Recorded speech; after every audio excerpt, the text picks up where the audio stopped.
Hello student, कैसे हैं आप सब। उम्मीद करता हूँ आप सब अच्छे होंगे, मस्त होंगे, बेहतर होंगे, आपकी पढ़ाई बेहतर चल रही होगी बच्चों। और आज का जो हमारा टॉपिक है क्लास 12 फिजिक्स में चैप्टर आपका कौन सा चल रहा है बच्चों। चैप्टर आपका चल रहा है 12, है ना। क्लास 12 फिजिक्स एनसीईआरटी चैप्टर 12 और इस चैप्टर का नाम है परमाणु। क्या नाम है बच्चों? परमाणु। ठीक है। इस परमाणु चैप्टर में हम पहला जो टॉपिक लेकर आए थे वो थॉम्सन का परमाणु मॉडल। थॉम्सन का जो परमाणु मॉडल कब दिया गया था बच्चों? तो थॉम्सन ने 1898 में दिया था। देखो, मैं इसके पहले जो लेक्चर कराया था उसमें मैंने बताया था थॉम्सन ने कब दिया, तो कब दिया? 1898 में। याद रखिएगा, थॉम्सन ने कब दिया? 1898 में। ये किसने दिया? J Thomson. जे थॉम्सन पूरा नाम। इन्होंने भाई साहब बताया था कि जो परमाणु है वो गोलाकार है।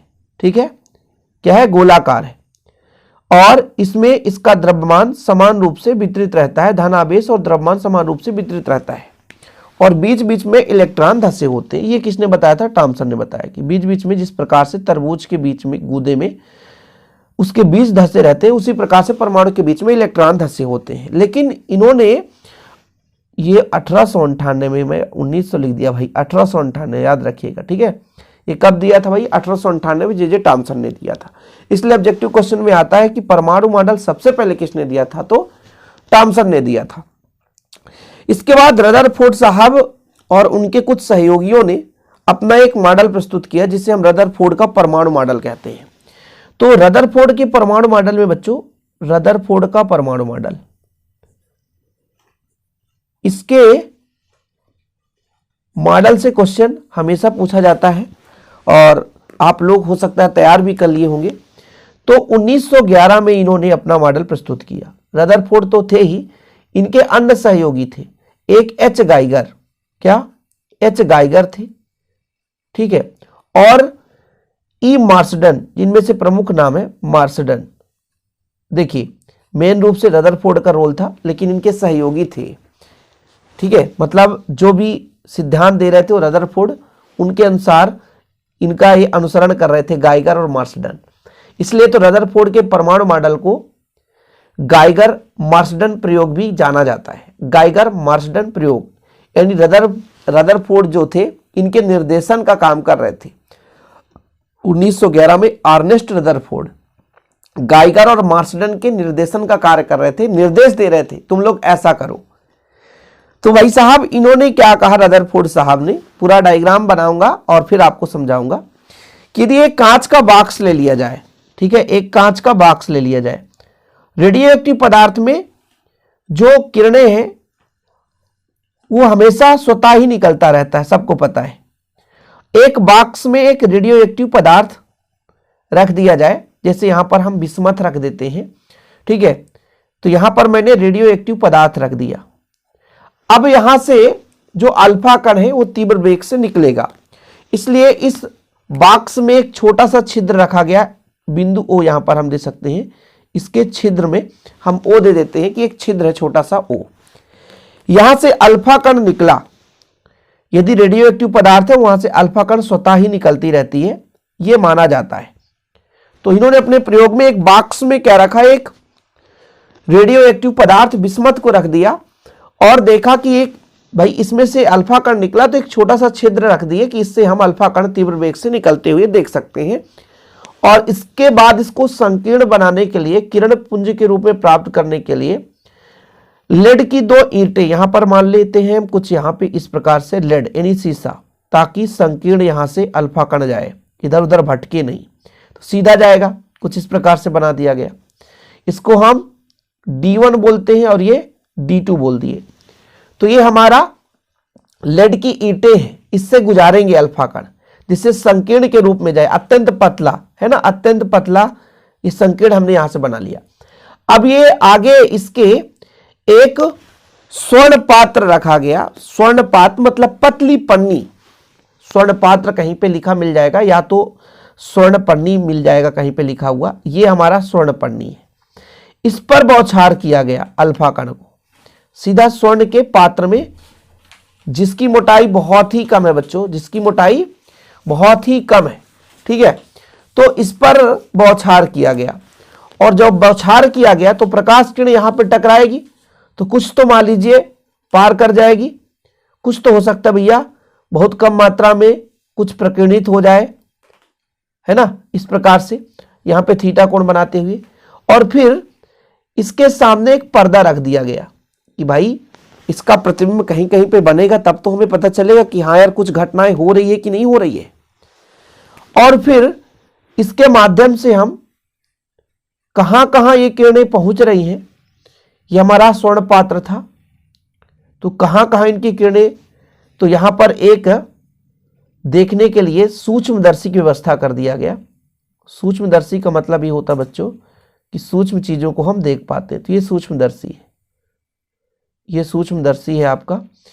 हम इसको घुमा सकते हैं, यहाँ ऐसा व्यवस्था रहता है, और ये आंख है हमारा। हमने तो देखा नहीं तो हमारा नहीं कह सकते, लेकिन आप लोग यदि देखें तो ये आंख है बच्चों, यहाँ से इसको हम घुमाकर देख सकते हैं कि कहाँ कहाँ किरणें जा रही है। यही चीज हम पूरा आपको सिस्टमेटिक समझाएंगे।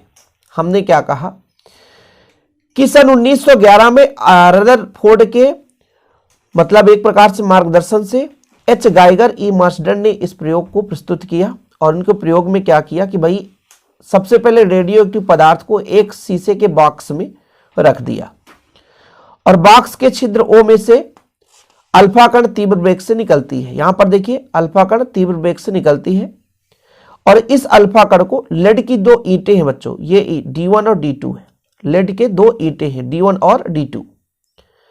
इससे गुजरने के बाद अल्फा कण को संकीर्ण के रूप में प्राप्त किया और स्वर्ण पात्र में बौछार की। स्वर्ण पात्र में बौछार किया, यह स्वर्ण पात्र की मोटाई लगभग 2.1 × 10⁻⁷ मीटर, इतना पतला, और इसके सम्मुख एक पर्दा रखा। भाई यहां पे आपका प्रकीर्णन होगा अल्फा कणों का, कुछ तो स्वर्ण पात्र को पार कर जाएंगी, कुछ तो वापस लौट जाएंगी, कुछ तो प्रकीर्णित हो जाएंगी। तो इसे भाई साहब इस प्रकार से व्यवस्थित किया गया कि इसके सामने एक पर्दा रखा गया, साथ में सूक्ष्मदर्शी की सहायता से इसे हम देख सकें, इस प्रकार सूक्ष्मदर्शी को भी लगा दिया गया। इतना लिखना है बच्चों आप लोगों को। फिर देखा कि भाई साहब इसको थोड़ा सा इतने में ही व्याख्या नहीं कर पाए, तो इसको अलग से एक डायग्राम बनाकर समझा जाता है कि मान लीजिए हमारा ये कुछ इस प्रकार से परमाणु है ना। अब इस परमाणु से अल्फा किरण जब गुजारा गया बच्चों, तो जो कुछ अल्फा कण है वो विचलित हो गई, कुछ अल्फा कण विचलित हो गई, कुछ तो सीधी चली गई, और कुछ अल्फा कण वापस आ गई, है ना, इस तरीके से। हालांकि इसको सीधे जाना चाहिए, इसको विचलन करना चाहिए। मैंने डायग्राम थोड़ा सा उल्टा बना दिया, चलो फिर से बनाता हूं थोड़ा सा ध्यान दीजिएगा। ये मेरा परमाणु है, इसके नाभिक में धनावेश है, तो कुछ अधिकांश अल्फा कण चल जाते हैं, पार कर गए, सीधा स्वर्ण पन्नी को पार कर गए, ठीक है। इसके बाद कुछ अपने मार्ग से विचलित हो जाते हैं, और बहुत कम अल्फा कण टकराकर वापस आ जाते हैं। ये गया सीधा चला गया, ये इधर चला गया, ये गया ये वापस आ गया, ये विचलित होकर इधर गया, ये सीधा चला गया। ये भी डायग्राम है, इसको भी बनाना जरूरी है। दोनों डायग्राम को बनाएंगे आप लोग कि भाई साहब उन्होंने प्रेक्षण देखा, प्रेक्षण निष्कर्ष, पहले तो हम उपकरण का वर्णन कर रहे थे, प्रेक्षण देखा, प्रेक्षण मतलब गणना किया कि अधिकांश अल्फा कण जो ये स्वर्ण पात्र था इसको सीधे पार करके सीधे निकल जाते हैं। कुछ अल्फा कण छोटे कोण के साथ विक्षेपित हो जाते हैं, और बहुत कम 1000 में से 10,000 में से कोई एक, ऐसा बुक में लिखा मिल जाएगा। कभी कभी किसी बुक में 8,000 मिल जाता है, कभी 1000 में से एक कोई एक अल्फा कण टकरा करके पुनः वापस आ जाता है, ठीक है। ये चीज होता है, कुछ 90 डिग्री से विक्षेपित होते हैं। तो ये उनका निष्कर्ष था, मतलब प्रेक्षण था। इसके बाद निष्कर्ष भी बताया कि ऐसा क्यों होता है। निष्कर्ष मतलब ऐसा क्यों होता है कि ये भाग भाई यहां से सीधे अल्फा कण निकल जा रहे हैं, इसका मतलब क्या है कि इसके अधिकांश भाग पर हम देखते हैं कि खोखलापन है, मतलब खाली है। खाली होने के कारण ये सीधा निकल जाता है, कोई रोकने टोकने वाला नहीं है। कि अधिकांश भाग यहां पर क्या है, खाली होगा, तभी तो सीधा निकल जाता है, नहीं तो वापस लौट जाता। कि चूंकि अधिकांश भाग जो है वो पार मतलब खाली होगा तभी तो अधिकांश अल्फा कण सीधे निकल जाते हैं। दूसरे नंबर पर बताया कि भाई साहब ये धनावेश है, अल्फा कण भी धनावेशित होता है, तो इससे निष्कर्ष निकला कि कहीं ना कहीं ये धनावेश होना चाहिए, इसीलिए तो ये अल्फा कण विचलित हो रहा है। यदि धनावेशित नहीं होता तो विचलित नहीं होता। इससे पता चल गया कि नाभिक जो है धनावेश से मिलकर बना है। और जो बहुत कम यानी कुछ अल्फा कण टकराकर वापस आ जाते हैं, तो इससे पता चला कि ये तभी संभव है जबकि संपूर्ण धनावेश जो है एक सीमित स्थान पर केंद्रित हो और जहां से टकरा जाए मतलब वो वहां पे कठोर हो, यानी एक निश्चित स्थान पर संपूर्ण धनावेश सीमित होना चाहिए। तो इससे उनका निष्कर्ष भी निकला। ठीक है, तो ये आपको लिखना है तो लिख सकते हैं बच्चों, मैं जितना समझाया हूं उतना यहां पे लिखा हुआ है। ये डायफ्राम D1 D2 जिसे हम बोलते हैं, लेड का ईंट भी बोलते हैं, कि अल्फा कण के प्रकीर्णन संबंधित रदरफोर्ड का प्रयोग प्रायोगिक प्रबंध निम्नलिखित चित्र में प्रदर्शित किया गया है। ये चित्र है बच्चों, इसके पहले मैंने जो चित्र बनाया था इसे आप लोग बनाएंगे तो बेहतर रहेगा। इसमें थोड़ा सा गोदा गादी हो गया इस चित्र में, ये चित्र बढ़िया है। ठीक है, इसको आप बनाएंगे, स्क्रीनशॉट ले सकते हैं आप लोग। चलो इसमें देखो, रेडियो एक्टिव पदार्थ जैसे रेडान ले लो, पोलोनियम ले लो, शीशे के बॉक्स ए में रखा जाता है।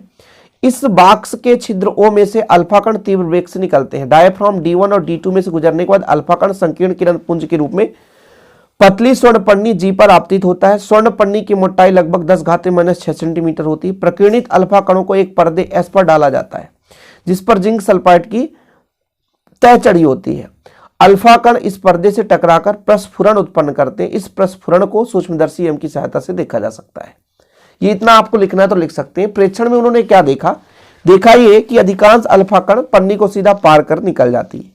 कुछ अल्फा कण छोटे कोण से कुछ 90 से भी अधिक कोण बना करके प्रकीर्णित हो जाते हैं और बहुत कम अल्फा कण वापस लौट आते हैं बच्चों। ये प्रेक्षण में उन्होंने देखा। निष्कर्ष में क्या निकाला कि अधिकांश अल्फा कण पन्नी को पार कर सीधे निकल जाते हैं, क्योंकि कहीं ना कहीं वो भाग क्या होगा? खोखला रहा होगा। खोखला मतलब खाली रहा होगा, और खाली है तभी तो पार करके निकल जाती है। यदि खाली नहीं होता तो कहां से पार करके निकलते? ठीक है। दूसरे नंबर में बताया कि धनावेशित जो अल्फा कण है वो प्रक्षेपित हो जाते हैं, यानी भाई प्रतिकर्षित होंगे तभी तो दूर भागने की कोशिश करेंगे। यदि बीच में धनावेश, चूंकि अल्फा कण को हम धनावेशित मानते हैं क्योंकि उन्होंने प्लेट की ओर आकर्षित होता है, तो भाई कहीं ना कहीं धनावेश है, इसलिए तो ये प्रतिकर्षित हो रहा है, दूर जा रहा है। और भाई बहुत कम जो अल्फा कण है वो क्या हो जाते हैं? वापस आ जाते हैं, क्योंकि ये संभव है क्योंकि नाभिक में धनावेश उपस्थित है। तो ये 3 निष्कर्ष हैं जिन्हें आप लोग लिख सकते हैं। उम्मीद करता हूं कि ये जो रदरफोर्ड का परमाणु मॉडल है वो आप लोग तैयार कर लेंगे और आपसे बनेगा भी। इससे ज़्यादा कुछ लिखना नहीं है। इस चैप्टर में, चैप्टर जो 12 चल रहा है, इसमें जो छोटे छोटे टॉपिक हैं वो आपको कंप्लीट करा रहा हूँ। वीडियो पसंद आए तो लाइक करके शेयर जरूर करिएगा। जय हिंद, वंदे मातरम।